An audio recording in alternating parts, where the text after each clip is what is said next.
चालू कर दिया। राहुल थोड़ा ऐसे बोलना, थोड़ा नए लोगों पे अब देखो हम समय बताए थे राहुल को बोलते ही तुम चाहो तो 15 मिनट आखिरी में बोल दिए।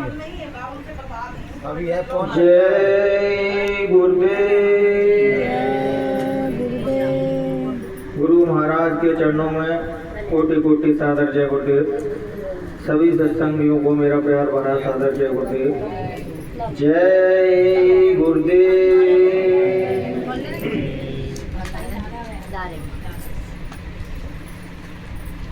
आज एक संत जी फरमा रहे थे कि शब्द है ना, जो कोई भी बोल रहा है वो सीमित है। कोई कितना ही बोल रहा है वो सीमित ही है। जो मौन है ना वो असीमित है, उसकी कोई सीमा नहीं, वो अनलिमिटेड है। जब तक हम मौन में डूबेंगे नहीं तब तक हम अपने आप को नहीं पहचान सकते हम कौन है। हम लोग अभी अपने भारी परिचय से सब लोग वाकिफ हैं, बस असलियत से रियलिटी से कोई परिचित नहीं है। क्योंकि भीतर मन में इतनी हलचल मची हुई है आदमी को, जब शाम को तसल्ली से 5-10 मिनट के लिए भजन भाई बैठता है ना, तो जो समझो जैसे शंकर जी तांडव करते थे ना, वैसे ही अपना मन तांडव करता है कि यहाँ भग रहा है, वहाँ भग रहा है, यहाँ जा रहा है, वहाँ जा रहा है। तो यही हमें भजन में सबसे बड़ी व्याधा ये है कि बस मन को रोक के, चित्त को रोक के, बुद्धि को रोक के मैं ये देखना है भगवान से मिलने में व्याधा कैसी डाल रही है हमें। सबसे बड़ी व्याधा भगवान से मिलने में है ना, मैंने भाई वो हमारी बुद्धि, वो खोपड़ी हर चीज में तरबतर करती है। जैसा इन्हें कोई सत्संग सुनाया, मैंने कोई सत्संग सुनाया, अब तुम क्या करोगे?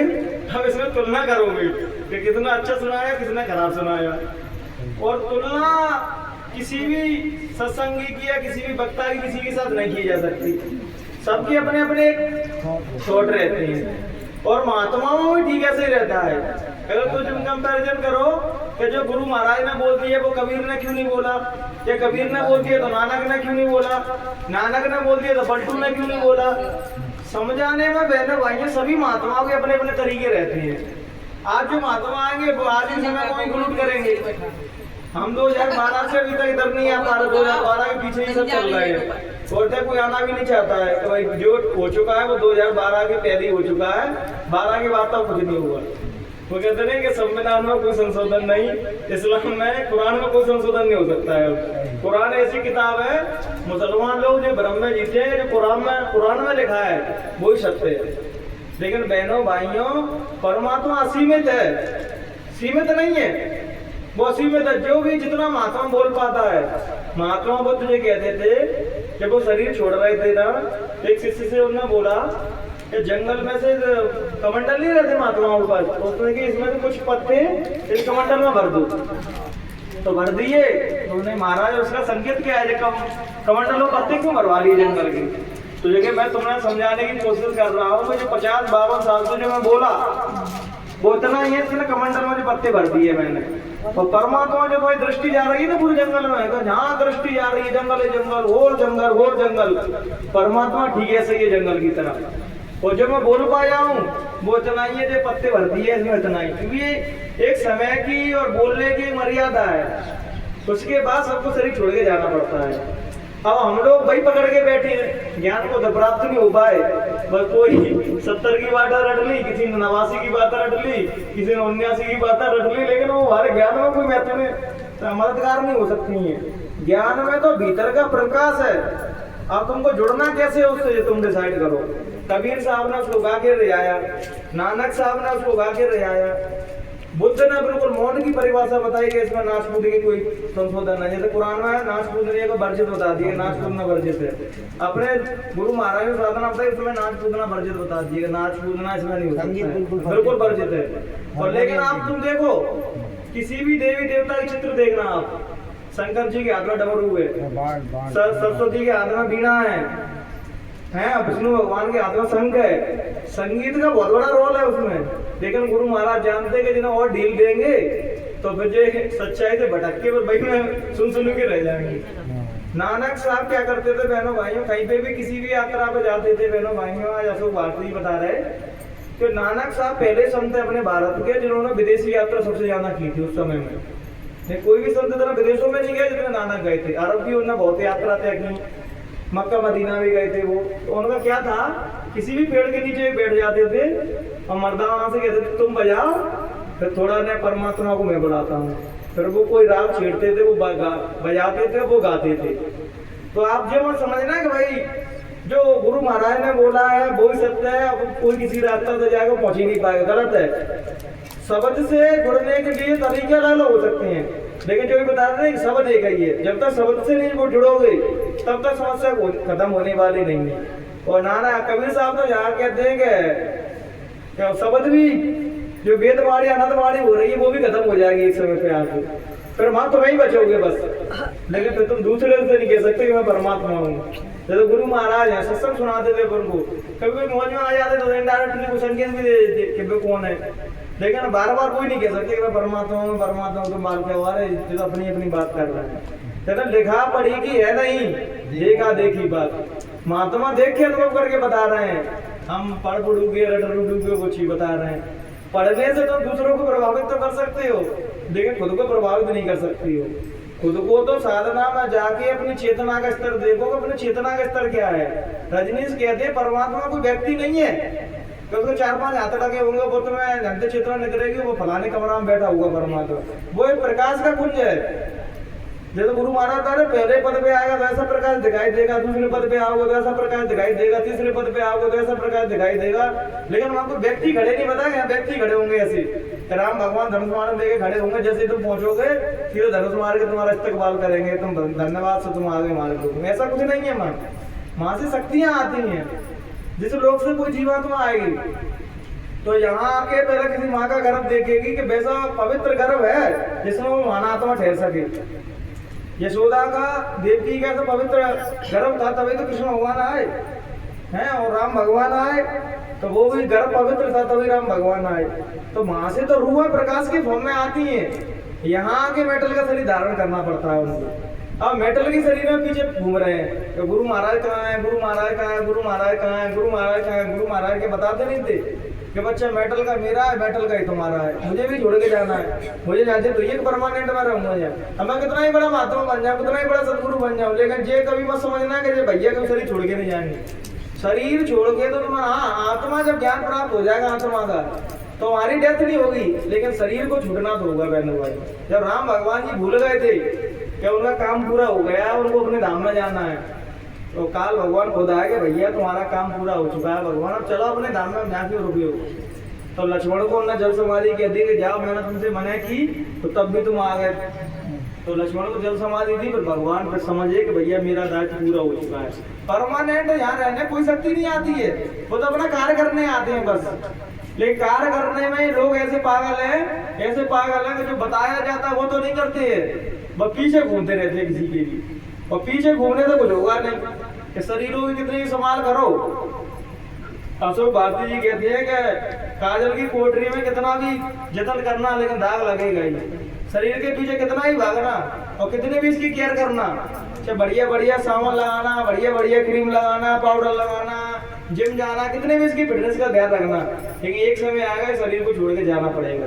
तो महात्मा कहते हैं शरीर से भी जाना मोह नहीं रखना है। 99% लोग बड़े से बड़े संत महात्मा भी सब चीजों से परे हो जाते हैं, बस एक चीज से नहीं परे हो पाते, क्या? शरीर का मोह। शरीर का मोह बहनों भाइयों 99% लोगों को रहता है, क्योंकि वो शरीर से ऊपर से ज्यादा कुछ जानता ही नहीं है। वो शरीर छूट रहा मतलब खत्म हो जाना। और जब तुम मर जाते हो थोड़ी देर बाद जब चेतना निकल गई तुम्हारी शरीर से, तो अपने ही शरीर को तुम देख रहे हो जी पड़ा है मेटल का शरीर, मैं तो जी हूँ। जो देख रहा है वो तो कभी मरेगा ही नहीं। हमारा डेथ किसकी हो रही है? 5 भौतिक शरीर की जो पड़ा है हमारे सामने। कोई भी व्यक्ति मरेगा, चाहे वो ज्ञानी हो या अज्ञानी हो, वो अपने ही शरीर को जलता हुआ देखता है। मरघट तक भी जाता है दौड़ लगाने के लिए, लेकिन उसके पास से परमात्मा को तत्व खींच लेता है कि तुम वापस शरीर में प्रवेश नहीं कर पाओगे। तो कोशिश तो बहुत करता है जीव, क्योंकि उसको होश ही नहीं आता है मैं मर चुका हूँ। अभी हो तो वह थोड़े समय बाद होश आता है, अरे अब तो तत्व परमात्मा ने खींच लिया मुझसे। और जो ज्ञानी होते हैं उस चीज को जीते जी जान लेते हैं कि वो उस तत्व से जुड़ जाते हैं जिसकी कभी डेथ नहीं होती, जिसको कहते हैं आत्मा का साक्षात्कार करना। अपने भीतर उस चीज को देख लेना जिसकी कभी मौत नहीं होती है। मौत बहनों भाइयों इस देह की हो रही है, मेटल के शरीर की हो रही है। जब 5 प्राण धीरे धीरे तुम्हारे निकलती है तो लोगों को बेचैनी, घबराहट, चिल्लाना रोना इसलिए होता है बहनों भाइयों को अज्ञानता में पूर्ण हो रही है बात। तुमने देखी तो है नहीं मौत, तो पहली बार वो घटना घट रही है तुम्हारे लिए। और गुरु महाराज कहते थे कि साधना करना भजन करना क्या है? साधना भजन करना होता है बहनों भाइयों जीते जी मरने की कला। मरने के लिए भजन कर रहे हैं, जिंदा रहने के लिए तो भजन कर रहे हैं। जितना तुम कह रहे भजन में उतरोगे उतना ही धीरे धीरे मौत से साक्षात्कार करोगे। मौत को रास्ते में खड़ी देखोगे, जे कहाँ जा रहा हूँ मैं, वहां से अपन कई बार मन करेंगे यहाँ तो लौट चलूँ, भाग चलूँ, नहीं जाता मर ही जाऊंगा। रजनीश कहते हैं मरने के बाद ही तो सिंहासन है, तो मौत को भी पार करके जाओगे तब वो परमात्मा मिलेगा। परमात्मा तुम्हारा शरीर का ही मुंह छुड़ा देता है कि शरीर के पीछे क्यों भागना है, शरीर भी एकदम खत्म हो जाएगा। लेकिन हम लोग कितनी भी ज्ञान की बातें सुन लें, कितना भी कुछ कर ले, लेकिन फंसे रहेंगे जो उल्टी सीधी चीजें नहीं। सुबह हम डॉक्टर साहब से चर्चा कर रहे हैं, तो डॉक्टर साहब कह रहे हैं उनके बार बार कोई ना कोई नई नई सवाल लेके आ जाती है। तो कह रहा है मैंने कि डॉक्टर साहब अपनी खोपड़ी समाधान यही है, जब तक ज्ञान प्राप्त नहीं हो जाएगा तब तक तुम्हें स्थायी समाधान मिल नहीं सकता है। अर्जुन को विराट रूप दिखा दिया कृष्ण भगवान ने, उसके बाद ही उनको तमाम बार संदेह पैदा हुए कि भगवान है तो हंस क्यों रहे हैं, भगवान है तो खा क्यों रहे हैं, भगवान है तो ऐसे क्यों चल रहे हैं, भगवान है तो ऐसा क्यों कर रहे हैं। गुरु महाराज अपने साथ क्यों नहीं रखते थे जब लोगों को? जैसे तुम आश्रम में 2-4 दिन से जाना रहे ना, तो गुरु महाराज बैठ मार के खुद ही भगा देते, जाओ यहाँ से जाना मतलब जाना, क्योंकि फिर तुम उनको इंसान समझने लगोगे कि ये इंसान है, कब भी आ रहा है, इनको बूढ़े हो गए गुरु महाराज कब आ रहा है, खांसी उड़ रही है, चल भी नहीं पा रहे, बोल भी नहीं पा रहे, तुम फिर क्या समझने लगोगे उनको इंसान? वो है नहीं इंसान, लेकिन हम समझने लगेंगे।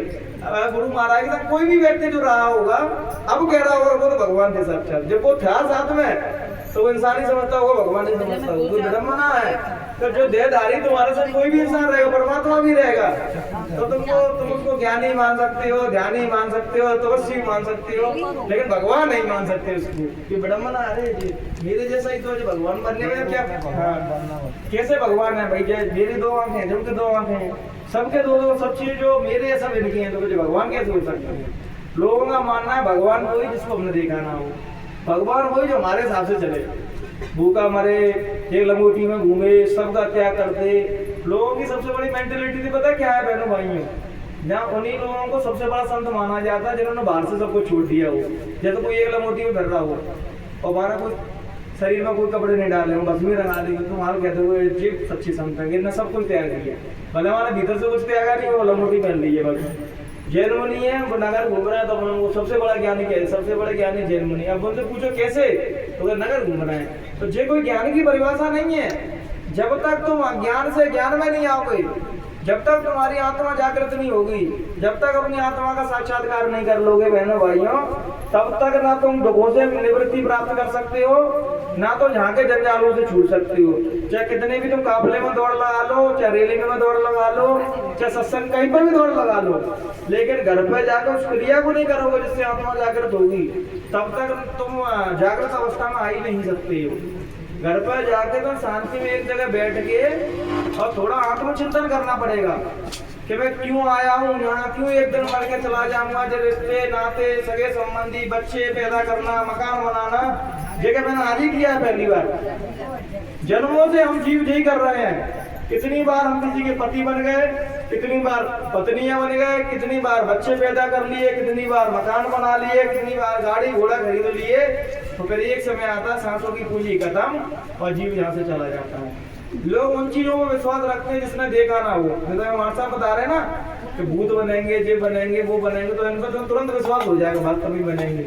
और जब तुमसे ये कह दिया जाएगा ना तुम भगवान चलते फिरते, जब आपको तो विश्वास होगा नहीं, मैं भगवान, भूत तुमने मान लिया, भूत तो हो सकता है मैं, लेकिन भगवान नहीं मानोगे तो मैं भगवान हूँ। भूत भी है तो भगवान भी हो तुम। अगर तुम अपने आप को पहचान जाओगे कि ईश्वर अंश जीव विनाशी, जो आत्मा बैठी है ना वो किसी नीचे के लोग से नहीं आई, वो परमात्मा के धाम से आई है। बस विडम्बना ये है कि जहाँ से आई है वहां तक हम इसको पहुंचा नहीं सकते, जिस धाम से आई है वहां नहीं पहुंचाते हम, यही नीचे फंस के रह जाते हैं। कोई स्वर्ग में, कोई थोड़ी बहुत साधना करी तो स्वर्ग में चला गया, थोड़ी बहुत साधना कर ली तो वैकुंठ चला गया। देवी देवता के किसी भी लोक में चला जाना तुम, तो वहां स्थायी सुख नहीं मिलेगा आपको। मतलब एटीएम की तरह है, जब तक तुम्हारे एटीएम में पैसा है तब तक तुम उसका उपयोग कर लोगे, पैसा खत्म तो एटीएम काम करना बंद कर देता है। ठीक है, ऐसे जिन लोगों में आप पहुंच गए साधना करके, भजन करके, जब तुम्हारी वो एटीएम खत्म पैसे, तो वहां से लात मार के भगा दिया जाएगा, बस अब जाओगे परमानेंट हो रहे पाओ। लेकिन जहाँ से आत्मा आई है और वहां पहुंचा दी, तो फिर वहां आत्मा का स्थायी सुख है। कहते हैं आत्मा तभी सुखवान होती है जब वो परमात्मा से मिल जाती है। अपन को सत्संग सुनना, यहाँ बैठना कितना अच्छा लग रहा है, क्यों? जो आत्मा की बेसिक नीड है। आत्मा को जो चीज नहीं दोगे ना तब तक वो तृप्त नहीं होनी। तुम कितना वैभव, कितना पैसा, कितने गाड़ी घोड़ा दे देना, तो ये टेम्परेरी सुखी तो मिल जाएगा तुमको। अरे गाड़ी घोड़ा मिल गए, अच्छे कपड़े मिल गए पहनने के लिए, अच्छा मकान मिल गया, फिर 2-3 साल इस जीवन को जी लोगे, अरे यार इसमें स्थायी सुख नहीं मिल पा रहा है। मौलाना जलालुद्दीन रूमी, बहनों भाइयों, 2 लाख शिष्य थे उनके, और कॉलेजों में पढ़ाने जाते थे, मदरसे चल रहे थे उनके तमाम, बहुत एजुकेटेड थे, बहुत पढ़े लिखे थे, और 2 लाख शिष्य भी बहुत बड़े मायने रखते। आज किसी के 50,000 शिष्य हो तो वो एक आदमी अपने इंसान को इंसान नहीं समझ रहा है, वो तो कहता नहीं भगवान बन चुका हूँ। वो अपने जब मित्रों के साथ बैठता था तो क्या कहता था, मेरे भले 2 लाख शिष्य हैं, मैं उनको सत्संग सुनाता हूँ, उनको ज्ञान देता हूँ, बच्चों को पढ़ाता हूँ, लेकिन जो मेरे हृदय में कहीं ना कहीं एक जगह खाली है, तो उससे मुझे ऐसा लगता है कि मैं कहीं ना कहीं अभी भी अधूरा ही हूँ। जब तक आत्मा उस परमात्मा से नहीं मिल जाएगी, चाहे तुम संत बन जाना, महात्मा बन जाना, गुरु बन जाना, कुछ ही बन जाना, जब तक तुम परमात्मा से नहीं मिले हो, तो यहाँ थोड़ी देर के लिए वैभव तो अच्छा लगेगा, अरे सब लोग मेरे 5 ही रहे, मैं आशीर्वाद दे रहा हूँ, ये कर रहा हूँ, वो कर रहा हूँ। अगर परमात्मा से मिल चुके हो फिर तुम्हें किसी प्रकार का डर नहीं रहेगा, ना मरने का ना किसी का। तो वो अपने मित्रों से जी कहते थे, अरे यारो मेरे इतने सारे शिष्य हैं, मैं इतना पैसा वाला हूँ। वो पता है बहनों भाइयों, लोग उनकी इतनी रिस्पेक्ट करते थे कि अगर नंगे पैर जमीन पर पैर रख देते तो उनके शिष्य अपने हथेलियां रख देते थे कि गुरुदेव जमीन में पैर मत रखो। अब सोचो, इतना एजुकेटेड आदमी, इतना रिस्पेक्टफुल आदमी, वो क्या कह रहा है कि मेरे हृदय में कोई ना कोई जगह खाली है जो अतृप्त है मुझसे। तो उस टाइम पर बहनों भाइयों आदमी कैसे दोस्त बनाता था? ऐसे दोस्त नहीं बनाता, सुबह पौआ पिया, दोपहर में पौआ पिया, शाम को पौआ पी लिया। आजकल लोग दोस्त भी ऐसे ही बना लेते हैं। हमेशा अपने स्तर के दोस्त बनाओ। अगर तुम धार्मिक हो तो धार्मिक के लोग तो दोस्त बनाओगे नहीं, अपने से निचले स्तर के दोस्त बनाओगे तो तुम तो उन्हें नहीं उठा पाओगे अपने स्तर पर, लेकिन तुम जरूर आगे स्तर पर चले जाओगे। अगर तुम्हें धार्मिक जीवन जीना है, धर्म की ओर चलना है, तो पहले वैसे लोगों को खोजो जो उस रास्ते के राहगीर हो। नहीं तुम भटकने के 100% चांसेस है, संसार में भटकने के 99 भी नहीं, 100% चांसेस है भटकने के। तो उनके बहनों भाई दोस्त भी बहुत अच्छी कोटि के होते, तो उन्होंने कह दी कि जब तक कामिल मुर्शिद नहीं मिलेंगे तुमको और वो परमात्मा का भेद नहीं देंगे, तब तक जो दिल में तुम्हारी जगह खाली है वो बनी ही रहेगी। बाहर की कितनी भी वस्तुओं ला के भटक देना, इस मकान को सजाने के लिए घड़ी लगा सकते हो तुम, यहाँ एक फ्लावर रख सकते हो, एक बड़ी एसी और लगा सकते हो, और अच्छे पंखा लगा सकते हो, लेकिन जब मकान की खूबसूरती तो हो जाएगी, लेकिन भीतर की खूबसूरती बढ़ाना है, भीतर तृप्ति पाना है, तो जब तक इस हृदय में परमात्मा नहीं बैठेगा तो कितने भी जतन करना बाहर की, तो लोग कर रहे हैं। आज लोग पहले से ज्यादा अच्छा जीवन जी रहे हैं, किसी भी चीज की कमी नहीं है, और फिर भी लोग अशांता भी ये बता नहीं रहे तो पति उसमें टंगा मिला था। हमारे पास इनके पास शायद इतना वैभव भी नहीं हुआ, इतने ऐसो आराम में लोग तमाम ऐसो आराम में जी रहे हैं, लेकिन फिर भी उनके पास स्थायी सुख नहीं है। बहनों भाई थोड़ा सा कष्ट आया, सुसाइड कर लिया, जहर खा लिया, गोली मार ली, पत्नी से लड़ाई हो गई तो मर गए, ये पत्नी मर गई। तो बहनों भाइयों लोग भीतर से इतने अशांत है कि छोटे से कष्ट को नहीं झेल पाते हैं। आज मैं आ रहा था बहनों भाई गोली मंदिर से पैदल, पापा भी मिल गए रास्ते में, तो पापा कह रहे यार जिन्हें अच्छा पढ़ा लिखा था, सब काम अच्छी कर रहा था, क्या उनके सीधे रास्ता चुना। मुझे पता मुझे सोच रहे, मुझे एग्जैक्टली नहीं पता क्या सोच रहे, लेकिन मैंने कहा, मैं मन में सोच रहा अभी जी मेरा कार तुमको खराब लग रहा होगा, जी खराब है जी, काम में मर रहा है, ऐसा हो रहा है वैसा हो रहा है। जब उसी काम में तुम महारत हासिल कर लेते हो ना, उसमें मास्टर बन जाते हो उस कार्य के, फिर लोग जहाँ तुम जाते हो ना तो बड़े आदर की दृष्टि से, लोग बड़ी सम्मान की दृष्टि से देखते हैं। जब गुरु महाराज भी बहनों भाइयों शुरुआत में इन चीजों में आए ना, तो शुरुआत में मान लिया था कि सब लोगों ने उनको गुरु महाराज दर दर भटके थे। आज मानना था बहुत सरल है उनको, जब कोई संघर्ष वाले दिनों में रहता तब मानना बहुत कठिन है। तब उनको गुरु मिले मौलाना जलालुद्दीन को रूमी संत तबरेज, और पहली मुलाकात कैसे हुई आज वो बता रहे हैं, तो वो रो रहे और बताते जा रहे हैं बात कि सदगुरु मिलता है तभी अहंकार खत्म होता है। अहंकार होता है ना जिस भी व्यक्ति को, ज्ञान का हो, भौतिक शिक्षा का हो, पैसा का हो, पद का हो, जब सदगुरु मिलता है वो सच्चा, तब वो अहंकार का पतन होता है बहनों भाई। तो वो क्या कर रहे थे, अपने स्टूडेंटों को पढ़ा रहे थे, तो वो बेचारे पढ़े छितड़े से कपड़े पहने थे तबरे और उल्टे सीधे बाल बिगड़े थे उनके। तो पढ़ा रहे थे तो उन्होंने कही कि मौलाना क्या कर रहे हो जी? तो उन्होंने कही जो मैं कर रहा हूँ वो तुम्हारी समझ में नहीं आएगा। ठीक है, बताओ, एक ज्ञानी और एक बहुत ही सच्चा वाला व्यक्ति। तो वो कह रहे पागल आदमी है, कहाँ आ गए? और लोग ज्ञानी को पागल ही समझते हैं। जब तक लोग तुम्हें पागल ना समझना तुम ज्ञानी के रास्ते में भी सही आए नहीं हो। मीराबाई को पागल समझा, कबीर को पागल समझा, रैदास को पागल समझा, लोग उनको हीनता की दृष्टि से देखने लगते हैं। तब समझना तुम्हारा तारा परमात्मा से जुड़ा है। जब तक न होए भक्त की हंसी और तब तक न लगे प्रीति सांची। जब तक तुम्हारा अपमान इंसल्ट तुमको नहीं किया जाएगा, तुम्हारा लोग हंसी मजाक नहीं उड़ाएंगे, तब तक प्रीति उस परमात्मा से सच्ची लगने वाली नहीं है बहनों भाइयों। तो उन्होंने कही कि जो तुम्हारी समझ में नहीं आने वाला है, तो उन्होंने क्या किया, सारी किताबें लेकर ताला में पटक दी। तो जो तुमने क्या किया, पूरी किताबें गंदी कर दी, भिजा दी उनको। तो वो ताला में उतर के सारी उन्हें एक एक करके सारी किताबें दे दी उठा के। तो देखा एक भी किताब ताला में चली गई, लेकिन गीली एक भी नहीं हुई, सारी सूखी की सूखी निकाल दी। तो उन्होंने पूछा कि महाराज जी कैसे किया तुमने? उन्हें जी तुम्हारे समझ में नहीं आएगा। जो अध्यात्म है ना बहनों भाइयों, उसको हम भौतिक ज्ञान से, भौतिक आंखों से, भौतिक कानों से नहीं सुना। गुरु महाराज कहते हैं 2 कान उसको सुनने के लिए, 3रा कान, 2 आंख उसको देखने के लिए, 3री आंख, 1 मुंह उसके स्वाद में लेने के लिए, अध्यात्म वाला मुंह। आज साइंस भी चीजों को प्रूव करता है कि ये सब चीजें अपने पास हैं, जिसको कहते हैं 3रा सेंसर, 3रा नेत्र, 3रा कान, जिसको परमात्मा की आवाज सुनी जाती है। तो उन्हें जो तुम्हारी समझ में नहीं आने का, तो वह इतने शब्द बोले, पर इतनी मुलाकात हुई, इतने शब्द बोले उनके गुरु ने, वो पछाड़ खा के वो चरणों में गिर पड़े। क्या अब तो बस वो ही बता दो जो भी तुमने किया था वो। तो 40 दिन का मुसलमानों में 40 होता है बहनों भाई, 40 दिन का। 40 दिन तक गुरु और शिष्य एक ही कमरे में बंद बने रहे, और 40 दिन बाद उनके अंदर वो खुदा का पैगाम, वो अल्लाह का इनायत उनके भीतर उतारी गई कि मालिक, वो अल्लाह, वो परमात्मा कहीं बाहर नहीं है, वो तुम्हारे भीतर है।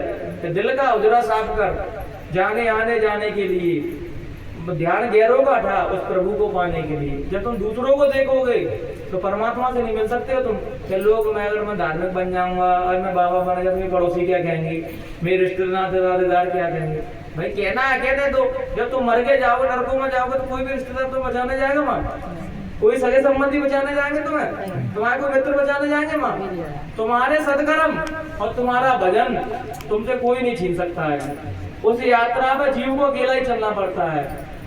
तो कहते नहीं कि सिंहासन पे और मृत्यु की यात्रा पे राजा जब सिंहासन पे बैठता है, भले वो कितनी किलो उसकी रानी हो, लेकिन कभी तुमने किसी राजा को देखा कि अपने संग गद्दी पे अपनी रानी को बैठा रहे हो? नहीं, रानी की गद्दी अलग होगी, उस सिंहासन पर जीव को अकेला ही बैठना पड़ता है। ऐसे ये परमात्मा का सिंहासन हमारे भीतर है।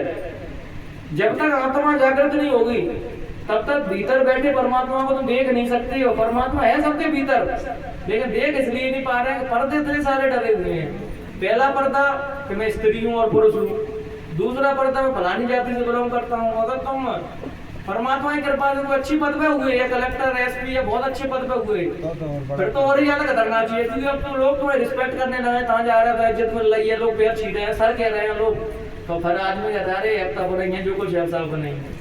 तो सम्मान का जो भूत है ना मैंने वही जो परमात्मा से दूर ले जाता है।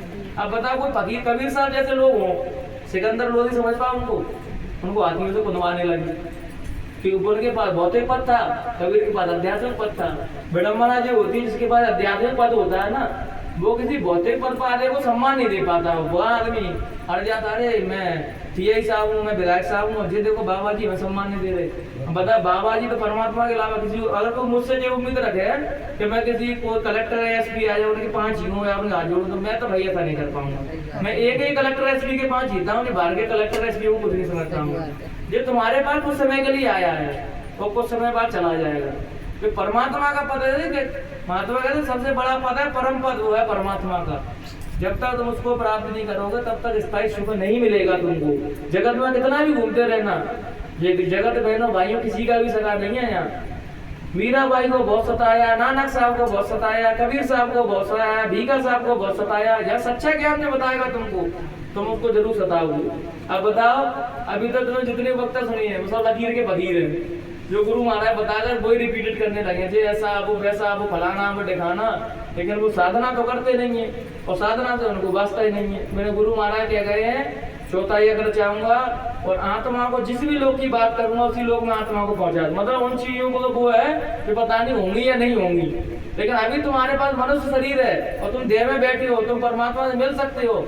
तो इस गोल्डन अपॉर्चुनिटी को तुम छोड़ रहे हो, बस मिस कर रहे हो। तो मरने के बाद होगा जो देखे जाएगा, जो अभी किसी को नहीं पता क्या है मरने के बाद। बस सभी लोग महापुरुषों की वाणी से उनके अनुभव को आधार पर बता देते हैं आपको ऐसा ऐसा होगा, लेकिन स्थायी तुम सोचे प्रैक्टिकल सबने देख लिया, तो प्रैक्टिकल किसी को नहीं पता कि मरने के बाद किसका क्या होगा।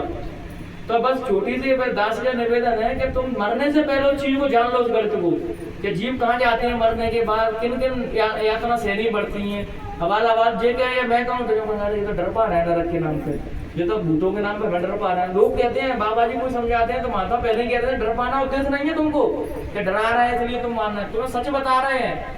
नहीं लास्ट में अभी तो तुम मानोगे नहीं, चाहे मैं कितना भी आपसे ज्ञान की बात करूँ आप नहीं मानोगे। अभी कारण है, जब तक खुद कोई चीज का अनुभव नहीं होगा, कहते ना जब तक ना देखूं अपनी नैनू तब तक ना भेजू गुरु की बहनों। गुरु की बात झूठी लगती है तब तक बहनों भाइयों, तो संदेह करने वाला मन है वो तुम्हारे भीतर बैठा है।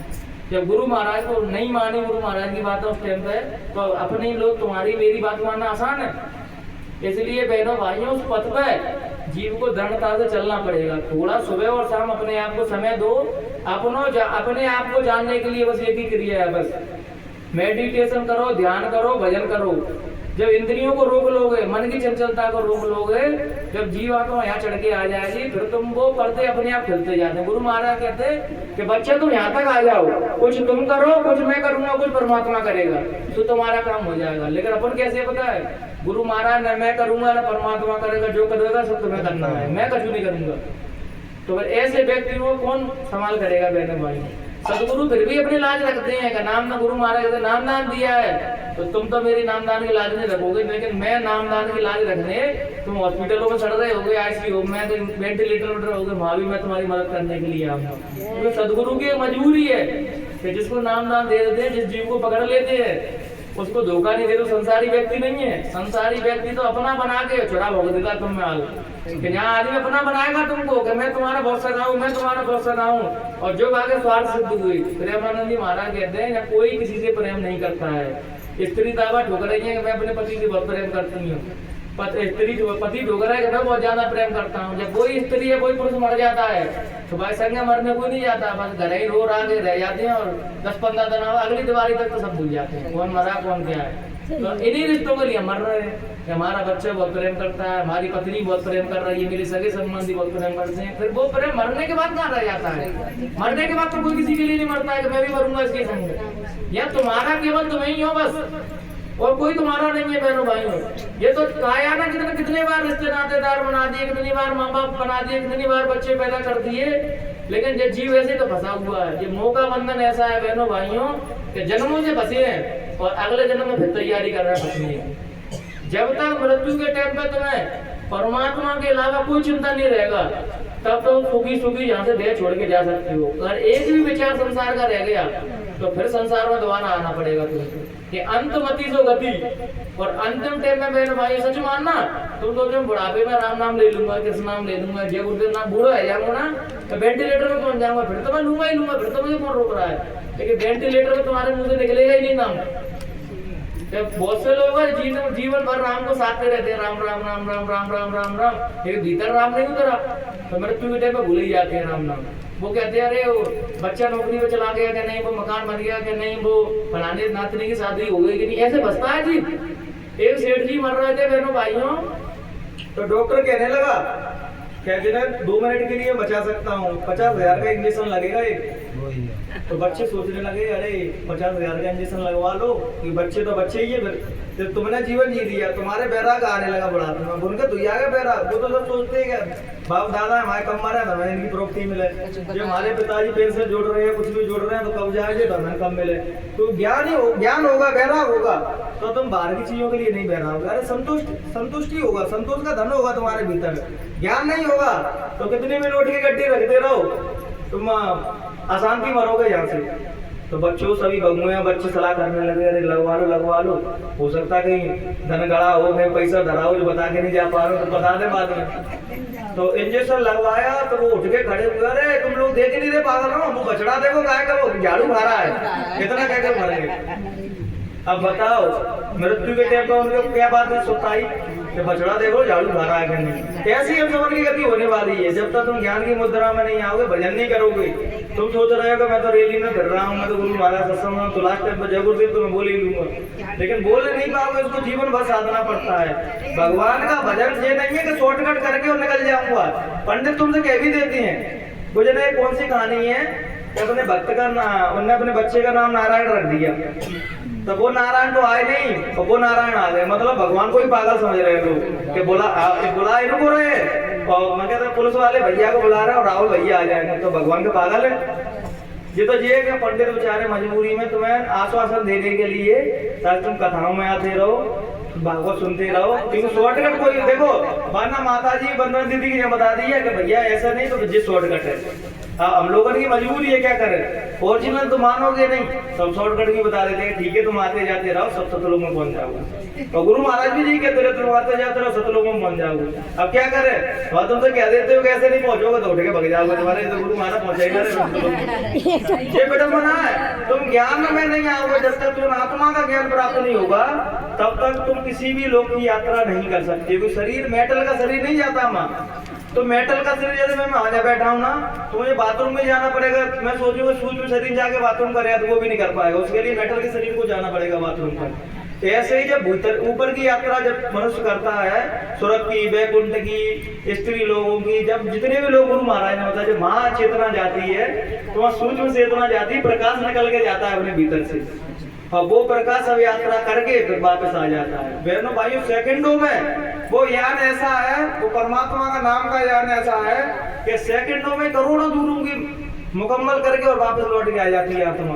अब वो सोचते हैं 5 मिनट में ये घूमे आए, और महात्मा जब सोते हैं ना बहनों भाई, अपन को लग रहा है सो रहे हैं, लेकिन वो सो नहीं रहे हैं। वो गुरु महाराज कहते हैं कि रात में सो जाता हूँ मैं बच्चा, और जो रात में जो अनुभव होते हैं वो सत्संग के माध्यम से बता देता हूँ।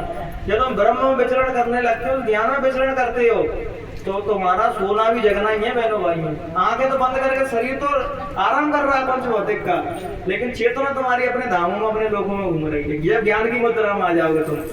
महात्मा बुद्ध एक ही आसन में सोते रहते थे, तो आनंद ने पूछा कि महाराज ये बताओ, मैं पूरी रात उदय करवट बदलता हूँ, उदय करवट बदलता हूँ, ऐसा लेटता हूँ वैसा लेटता हूँ, तुम जिस अवस्था में सो जाते हो उसी अवस्था में मिलते हो।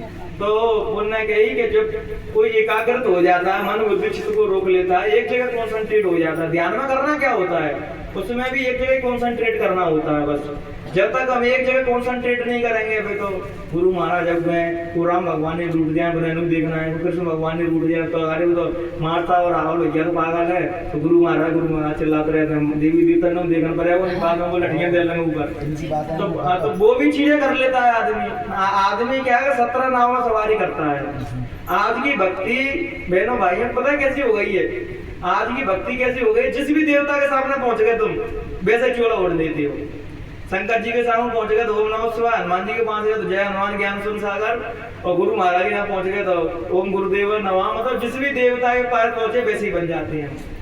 और कहते हैं जब तक तुम सदगुरु को भगवान के रूप में नहीं देख पाओगे तो वो चाहे भी तुम्हारी कोई मदद। 45 करोड़ लोगों में से किसी ने उनको भगवान नहीं माना, तभी तो आज तुम भटक रहे हैं। यहाँ भटक रहे हैं, गुरु महाराज जब आएंगे, फलानी तारीख भी तय कर रहे हैं, 28 में आएंगे, 27 में आएंगे, ऐसा हुआ वैसा हुआ। मैं कह रहा हूँ आ भी जाएंगे तो तुम तब भी कुछ नहीं कर पाओगे, गारंटी है। मैं इस बात को पूरी प्रॉपर्टी लगा के स्टैंप पे लिख सकता हूँ। वो आ जाएंगे तब भी तुम कुछ नहीं करोगे, तुम बस उनको दक्षिणा दोगे, पैर छीओगे। नामदान तो तुम्हें मिलेगा, तुम्हें एक्स्ट्रा बात क्या बताएंगे। वो नामदान तुमको मिल चुका है, भैया थोड़े एक आध नाम भूलेगा, उनको तो नाम याद दिला देंगे जी।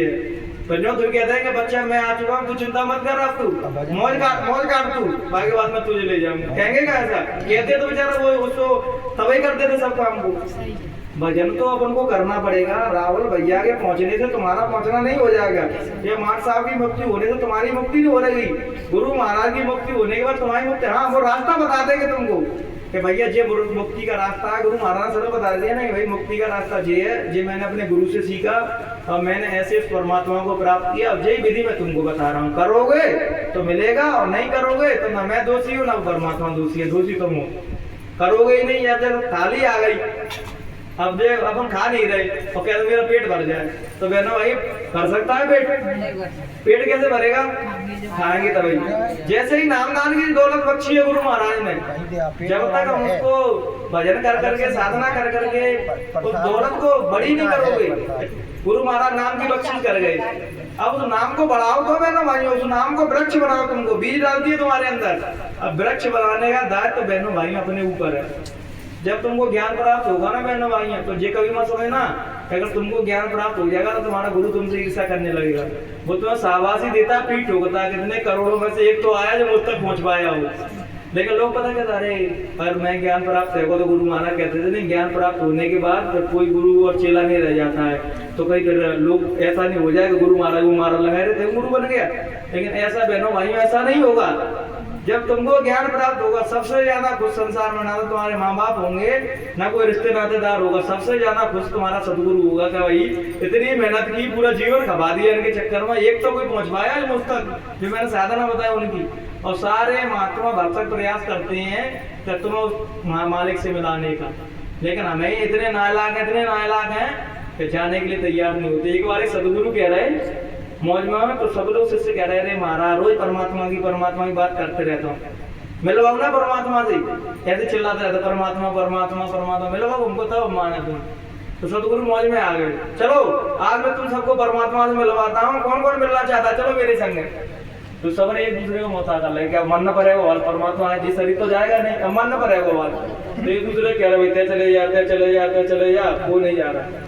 तो यही हमारी गति है सबन की, वो कहानी दूसरे के लिए नहीं, अपन लोगों के लिए। जब हल गुरु महाराज आया ना, चलो मतलब सब लोग ले चल रहा हूँ, तो हमने मेटल की शरीर छोड़ दे तैयार, अरे मेरे मोड़ी मान की शादी ना भाई गुरु महाराज है और नातनी रह गए, प्लास्टर कराने मकान में, अभी 1 मंजिल मकान है, 2 मंजिल तो जान दे, 2 पहिया की गाड़ी से मोड़ी मोड़ा घर में तब रहे हैं, 4 पहिया की व्यवस्था करते। तो तुम्हारी बाहर की व्यवस्था कभी पूर्ति होने वाली नहीं है उनकी। तुम उसके लिए रेडी हो ना, मरने के लिए रेडी हो, तो तुम भगवान से मिलने के लिए रेडी हो। अगर मरने के लिए रेडी नहीं हो, लोग पता क्या चाहते हैं, मैं सतलोक पहुंच जाऊं मरूं नहीं, मैं सब लोगों को घूमिया लेकर शरीर को न त्यागूं। तो शरीर का ही मोह तो क्या मैंने भगवान से मिलने नहीं देता है। जब तुम मृत्यु को स्वीकार कर लेते हो, संत महात्मा बहनों भाइयों मृत्यु को स्वीकार कर लेती है, तब उनको ज्ञान प्राप्त होता है। हम लोग सभी लोग मौत से बचते रहते हैं, कोई फलानी दवाई खा रहा है कि लीवर खराब नहीं हो जाए, कोई किडनी की दवाई खा रहा है, कोई आंखों में ड्रॉप डाल रहा है, कोई मैं इनको गलत नहीं कह रहा कि दवाई मत खाओ तो इनको कि शरीर की संभाल जरूरी है, कि शरीर नहीं होगा, शरीर ही एक यंत्र है। महात्मा कहते हैं शरीर यंत्र है परमात्मा से मिलने का। तुम्हारा शरीर छूटने के बाद तुम भजन नहीं कर पाओगे, लेकिन इतने इम्पोर्टेंट समय को हम शरीर में भी हैं और सांसों की पूंजी परमात्मा की कृपा से हम बची भी है अभी, और फिर भी हम भगवान का भजन नहीं कर पा रहे। तो बहनों भाइयों हमसे ज्यादा नालायक कोई नहीं होगा संसार में। और हम सांसों की पूंजी भी है, शरीर भी है हमारे पास, और हम भजन नहीं कर रहे हैं। हम सोच रहे हैं गुरु महाराज ने तो नाम दान दे ही दिया है, बाकी सब गुरु महाराज काम करेंगे। अज्ञान में आए कहते खाली आए और खाली ही चले गए। लेकिन बहनों भाइयों बहुत ही बिरला लोग होते हैं, करोड़ों में थे, संत तबरेज जैसा, खुसरो जैसा, रैदास जैसा, मीराबाई जैसा ज्ञानी लोग शिष्यों के गुरु के पास भीड़ तो इतनी रहती है अरबों खरबों लोगों की, लेकिन उसमें से परमात्मा की प्राप्ति के लिए कोई एक आदमी बैठा होता है जिसको परमात्मा चाहिए। नहीं, महात्माओं के पास कतार लग रही है, तो कौन महात्मा क्या तो समस्या सॉर्ट आउट कर रहा है कि मेरी बहू की, मेरे मोड़ा की शादी नहीं है, तो कौन सी महात्मा करवा सकती है, कौन से महात्मा मुझे पैसा वाला बना सकती है। मतलब सारी चीजें रहते ही कौन सा जे कर सकते हैं, कौन सा जे कर सकते हैं। और जब अपन लोग वृद्ध हो जाती है तो सोचते हैं भगवान भी मिल जाए हमको, हम भगवान को ही मूर्ख बनाने की कोशिश करते हैं। सब जी लिया हमने, अब वेंटिलेटर में पहुंच जाए, खटिया में पहुंच जाए, डॉक्टर कहते हैं कब तक इनकी सेवा करो, फिर अपन सोचते हैं अब तो भगवान था हमें मिलेगा ही मिलेगा। तो बहनों भाइयों ऐसे नहीं मिलता है भगवान, पूरे जीवन की ऊर्जा भगवान की तरफ लगानी पड़ती है। गुरु महाराज 4 साल की अवस्था से घर छोड़ के निकल गए थे, भजन साधना किया था और साधना करके ज्ञानी बन के फिर अपन लोगों को बताई। एक बार दतिया में गुरु महाराज की अवस्था मेरे जैसी रही होगी, गुरु महाराज जैसे मेरे पे काली दाढ़ी है, काले बाल, बिल्कुल ऐसी अवस्था रही होगी। और एक पेड़ के नीचे डले थे और बुखार से तप रहे थे बैठकर। अब स्थिति ये थी कि ना तो पैसे थे दवाई के लिए और ना कोई दवाई कराने वाला था। अब उनको क्या लगता है पता है कि जैसे तुम मुझे आज सुन रहे हो ना, तो यहाँ एक आगे बनी बनाई गद्दी और लोगों ने वैसे ही दे दिया, बोले पकड़ो माँ को बोला लोगों। 17 साल कितने बहनों भाई? 17 साल, मात्र बोलने के लिए बस। 17 साल तक 15 साल का था तब रास्ते में घुसा था, लेकिन 15 साल का तब मैं घर ही बैठ के साधना करता था। 17 साल लगे पूरे। तो ऐसे ही जी सब कुछ ऐसे ही नहीं बदल जाता, सब कुछ हो जाता हो। तो माँ बुखार में तप रहे, एक महिला आई तो उन्हें देखा कोई बाबा जी पड़े बांगड़ी से। आज स्थिति हो, अगर आज मैं किसी पेड़ के नीचे मैं डला हूँ तो कोई बेल गया तो मैं माता बहना तो आदमी भले हिम्मत करके आ जाए। दोनों को जो भी डर लग रहा है आजकल, वो संसार का कोई ऐसा डर है, कोई फ्रॉड बाबा नहीं डला, वो उल्टी सीधी हरकत करते हैं वैसे नहीं। उस टाइम पे लोगों में इंसानियत थी, मानवता थी थोड़ी। आज के टाइम में नहीं है, लोग मानते हैं महात्मा हो तो डायरेक्ट तो भगवान हो, तो भी नहीं मानेगा लोग तुमको। तो वो बेचारे वहाँ बुखार में तप रहे थे, वो महिला आई, देखा जब बाबा जी को बुखार है तो थोड़े खाने पीने की चीज ले आई और बतनी जितनी कोशिश करी वाला 2-3 दिन सेवा की। अब 2-3 दिन बाद रो के और हाथ जोड़ के खड़ी हो गई कि मैं आपकी सेवा इतनी सुझाना कर नहीं सकती कि मेरे पास खुद व्यवस्था नहीं है कि मैं आपकी दवाई दारू करा सकूँ या आपका सेवा कर पाऊँ। लेकिन उसने एक आशीर्वाद दिया कि मैं तुमको आशीर्वाद दे रही हूँ कि आगे चल के तुम बहुत बड़े आदमी बनोगे, इतने विशाल आदमी बनोगे, तुम्हारे पीछे लाखों की बहुत लगी होगी। दतिया की बात है, पुराने स्मरण में सुनना था। दतिया को उस माँ ने आशीर्वाद दिया तो गुरु महाराज जी रोने लगे कि माँ बस यही चाहिए मुझे, क्या बड़े लोगों का आशीर्वाद चाहिए। ज्ञानी पुरुष ज्ञानी होने के बाद भी तुमको एहसास नहीं कराता कि मैं ज्ञानी हूँ। तो ऐसी ऐसी माताओं यशोदा मैया पैसे से वेश्या थी, गुरु महाराज के आश्रम पे आई। गुरु महाराज से बस उन्होंने ये कह दिया कि ये तो मेरा लल्ला है, काना से वो लल्ला कह देते हैं कि जी मेरा लल्ला है। तो गुरु महाराज ने प्यार से उनको यशोदा माँ कह दिया। अपन कह सकते हैं किसी को, अगर कोई यहाँ वैश्या आके बैठ गई तो हम ही में से 50 लोग जो कहते हैं अरे देखो ऐसे भ्रष्ट लोग भी आ जाते हैं सत्संग सुनते, तमाम लोग हम लोग ही क्या देंगे अगर भ्रष्ट, क्योंकि महात्मा नहीं देखते किसी में भ्रष्टता, अपन लोग देख लेते हैं आज ये भ्रष्ट है, ये पवित्र है, ये भ्रष्ट है। परिभाषा कैसे दूसरी कर दी भैया, अपने अपने ढंग से अपन लोग परिभाषा कर लेती है कि ये भ्रष्ट हो गया, ये पवित्र हो गया। तो गुरु महाराज ने उनकी इतनी सेवा करी बहनों भाइयों, उनको गुरु महाराज को बहुत सारे पैसे भी दिए, लेकिन गुरु महाराज ने लिए नहीं। जब शरीर छोड़ने से पहले उनको जो बूढ़े लोगों की हालत हो जाती है ना, लेटरिन कर देना, बाथरूम कर देना, गुरु महाराज ने बहनों भाइयों आप यकीन नहीं मानो खुद ने वो सेवा की। उनकी लेटरिन फेंकी डलियर में भर की, उनकी बाथरूम भी सब कर सकते, क्या अपन कर सकते हैं? कोई महान आदमी ऐसे ही मानने बन जाता है कि चलते चलते मान मार गए, सत्संग सुना रहा है दर रात और मान गए। वैसे कृत्य भी करने पड़ते हैं। सबरे चारधारी कहना लगे, आप सन्यासी होके परमात्मा होके विरक्त जीवन जीने वाले वैसे भी लेटरिन फेंक रहे हैं। तो गुरु महाराज ने कही कि मैंने उनको माँ केवल मुख से नहीं बोला था कि माँ, बस माँ मान लिया। अपन भी कहते हैं माता जी बहन जी, और जब किसी बहन जी में माता जी पर कष्ट पड़ा तो चढ़ के सबसे पहले अपनी बनती है, अरे हमने तो वैसे ही कह दिया, उसने तो माँ पीछे पड़ी कर ली।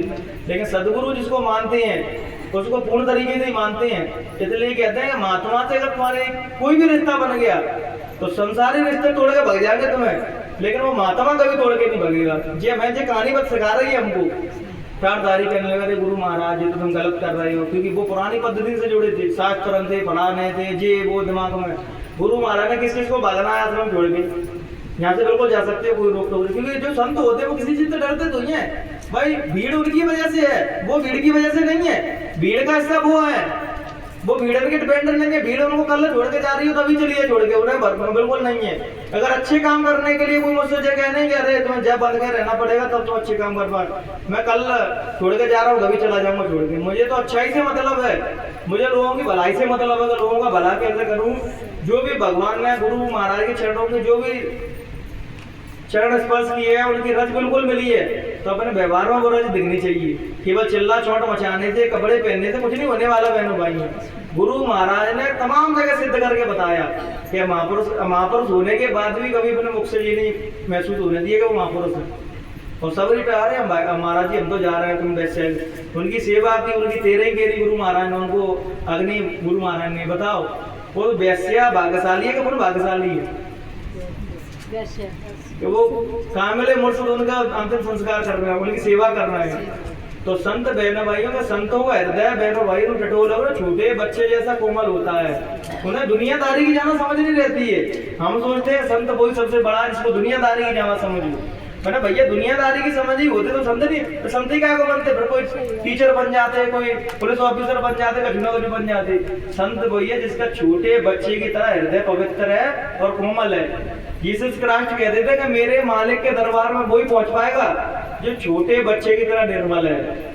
हमारा सबसे बड़ी विडंबना है कि सभी लोगों को जो भ्रम है कि मैं जानता हूँ भगवान को, मैं भगवान के विषय में जानता हूँ सब कुछ, लेकिन जब कहते नहीं कि सब कुछ जानना ही परमात्मा से बहुत सारी दूरी बन जाती है और सब कुछ अज्ञान में जीना कि मैं कुछ नहीं जानता हूँ, तब समझना तुम भगवान को मालिक के सबसे ज्यादा करीब हो। जानना तुमको दूर पहुंचा देता है, अज्ञानता तुमको वापस। गुरु महाराज कहते हैं कि भैया मैं तो तुम्हारा नौकर हूँ, मैं तो तुम्हारा दास हूँ जो तो सेवा कर रहा हूँ। सब महात्मा सेवा ही कर रहा है वो, उनको जो गुरु नहीं है वो महात्मा है कि तुम्हारे गुरु है। कहते हैं कि जिन रूहों को जिनने भी गुरु बनाया उसको नरक में जाएंगे, उनकी मजबूरी है तुमको रास्ता दिखाना। तो भाई जो परमात्मा से मिल चुका, प्रोमिस कर दिया, मुझ तक भी रास्ता बताओ लोगों को, जीवों को मुझसे मिलने का रास्ता बताओ। अब वो परमात्मा से प्रोमिस कर आए, अब बताने के लिए तुम्हें आस्था तो रखनी पड़ेगी ना उनमें। तो वो कहते थे भाई गुरु में आस्था रखना पूर्ण तरीके से। पहले गुरु में आस्था होती है जीव की, जब गुरु देख लेते हैं कि अब इसकी आस्था मुंह में 100% हो गई, फिर वो अपने तक नहीं रोकते जीव को, फिर वो हर वही से खिसका कर वो मोड़ के परमात्मा की तरफ कर देते हैं। मुझ तक भी मत रोक, नहीं तो जे भी मोह तुमको नहीं बना रहेगा। अगर तुमको गुरु से भी मोह हो गया, ज्ञान नहीं हुआ, मोह हो गया, तो वो भी तो दुख ही देगा, बस कुछ नहीं देगा। जब गुरु का शरीर छूटेगा या बीमार पड़ेंगे तो तुम रोने लगोगे, चिल्लाओगे, गाओगे, क्योंकि तुम बाहर की चीजों से जुड़े हुए हो। तो जब एक छोटी सी बात बोल के तो अपनी वाणी को विराम दे रहा हूँ। जब क्या नाम है उनका, रामकृष्ण परमहंस थे, उनके शिष्य थे स्वामी विवेकानंद। तो उन्होंने देखा कि मेरा शिष्य अब शिष्य से भक्त की ओर चल रहा है। अभी वो शिष्य है, भक्त नहीं है। भक्त होते हैं जब सब कुछ छोड़ दिया गुरु महाराज का, अब तो गुरु महाराज ही नैया पार लगाना, तब बन गए भक्त। तो उन्होंने देखा कि मेरा शिष्य अब शिष्य से भक्त की ओर चल पड़ा है। तो उनकी परीक्षा ली कि मुझको नरेंद्र, मुझको परमात्मा ने कुछ शक्तियां दी हैं, वो रिद्धि सिद्धि दी हैं, तो मैं तुम्हें देना चाह रहा हूँ, क्या तुम लेना चाहोगे? तो नहीं महाराज मैं लेना तो चाहूंगा, मुझे बस एक छोटी सी संदेह को दूर कर दो, मेरे से मैं ले लूंगा। उन्हें क्या परमात्मा से मिलने में जो रिद्धि सिद्धि ज्यादा है, ये मुझे परमात्मा से मिला देंगी? तो नहीं, परमात्मा से रिद्धि सिद्धि से कोई लेना देना नहीं है, परमात्मा से दूर दूर तक कोई नाता नहीं है, लेकिन मुझे तो परमात्मा की कृपा से कुछ मिली है, तू लेना चाहेगा कहने का? तो नहीं महाराज, परमात्मा से कोई लेना देना नहीं है, क्योंकि जो भगवान के रास्ते में चलता है उसका लक्ष्य केवल एक होता है, बस केवल परमात्मा। रिद्धि सिद्धि मान सम्मान जो भीड़ लगी है, ये तो गिफ्ट में मिलते हैं उनको। तो जो भगवान से मिल जाता है ना बहनों भाइयों, तो भीड़ लग जाना, तमाम उनके फॉलोवर हो जाना से सोच उनको गिफ्ट में मिलती हैं। लेकिन वो संत चाहना नहीं रखते कि हमें चीज चाहिए, वो उनका लक्ष्य केवल परमात्मा प्राप्ति होता है। तो उनने कही गुरुदेव महाराज, जब मुझे भगवान से कोई लेना ही देना नहीं है तो मुझे नहीं चाहिए जो चीजें, मुझे तो परमात्मा से मिलना है। तो गुरु अंतर ही अंतर बहुत खुश हुए। गुरु तुमको लालच देता है, पहले झुंझुना पकड़ाता है। रिद्धि सिद्धि क्या होती है? संत महात्मा कहते हैं झुंझुना परमात्मा के रास्ते में मिलने का सबसे बड़ा आड़ा है रिद्धि सिद्धि। तुम्हारे पास कोई भी रिद्धि सिद्धि आई, फिर तुम सबसे पहले परमात्मा से दूरी बना लोगे, फिर तुम क्या समझ लोगे? मैं अपना ही परमात्मा है, अब तो कोई परमात्मा नहीं है। लेकिन रिद्धि सिद्धि के आने के बाद जब परमात्मा आ जाता है तो रिद्धि सिद्धि तो तुम्हारे आगे पीछे नाचती है, लेकिन तुमको उस चीज का अभिमान नहीं होता है। बिल्कुल सरल लहजे में गुरु महाराज के चमत्कार करते थे। जब लोग कहते थे महाराज तुमने तेरे चमत्कार कर दूंगा, मैंने कुछ नहीं किया। वो मंदिर में देवता बैठे, वो सब कुछ और कर रहे वो होती है। बहनों भाइयों, देह में जो महात्मा रहता है सब कुछ वो कर रहा होता है, जो देह में नहीं है वो कुछ नहीं कर पाएगा तुम्हारे लिए। बस वो इतना कर सकता है कि तुम्हें सपने में आकर ये बता देगा कि कल तुम्हें ये काम करना है, फलानी जगह जाना है, और तुमसे जे गलतियां हो रही हैं कल से तुम ऐसे ऐसे करो, वो बता देगा तुमको रास्ता। लेकिन जो अपने जो बेसिक समस्या लोगों की, वो हमारे जैसे मनुष्य ही कोई मिलेंगे, हमारे जैसे शरीर में होंगे, तभी तो तुम बात कर पाओगे। अभी गुरु महाराज से अभी भी तुम बात कर सकते हो, लेकिन उसके लिए साधना बहुत ऊंची चाहिए।